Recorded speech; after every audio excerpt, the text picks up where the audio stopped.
That's what we might call a Class B answered prayer. It may or may not be, we just don't know. And let's face it, most of our answered prayers are Class B.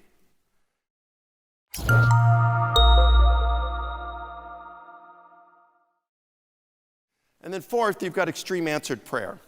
Now look, anybody in here is a Christian, you know that, we pray, you could probably make a list of some answered prayers.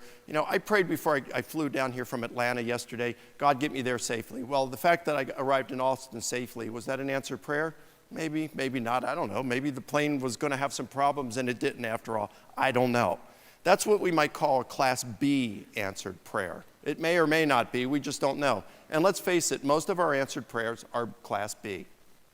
But if you've been a Christian for any lengthy period of time, I've been a Christian for 45 years. I'm 55. I became a Christian when I was 10. And I know you think, wow, he's 55? Some of you are thinking that right now, right? Well, I was at a university about 2 years ago, and this guy, one student, came up to me after my lecture, and he said, "You're 55?" I said, "Yeah." He said, "Wow, you look so young on stage."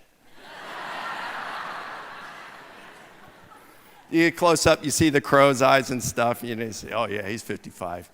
So it's like one guy said, "So how old are you now?" This is on my 47th birthday. I said, "Well, I'm 47. He says, "Wow, you don't look it." I said, "Well, thanks." He said, "You used to."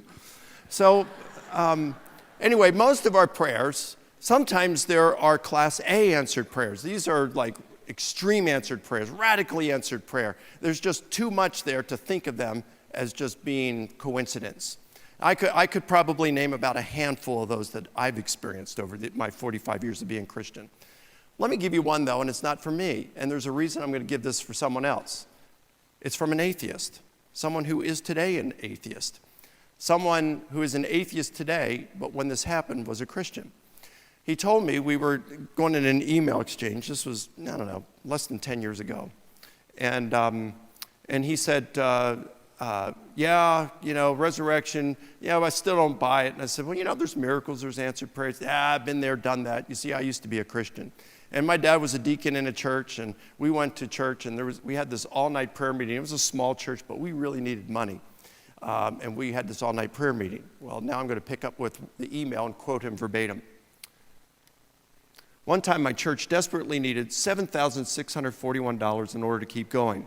After an all-night prayer meeting, my dad went to pick up the mail, and in it was a check for exactly $7,641 from someone who didn't even know the church needed the money, but had heard one of the pastors speak a few years ago.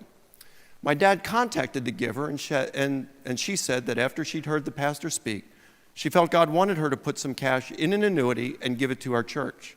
The process took several years, and just days before, she decided to close the account and send the accrued money to the church, and it happened to be the exact amount that was needed right after an all-night prayer meeting.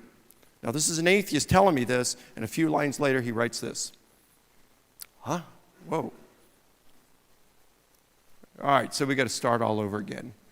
Well, thank you, and it's really great to be with you guys this afternoon. All right, here's what he said. I looked as hard as I could, but finally I realized I had no good reasons to think God existed. Right after he told me about this answered prayer.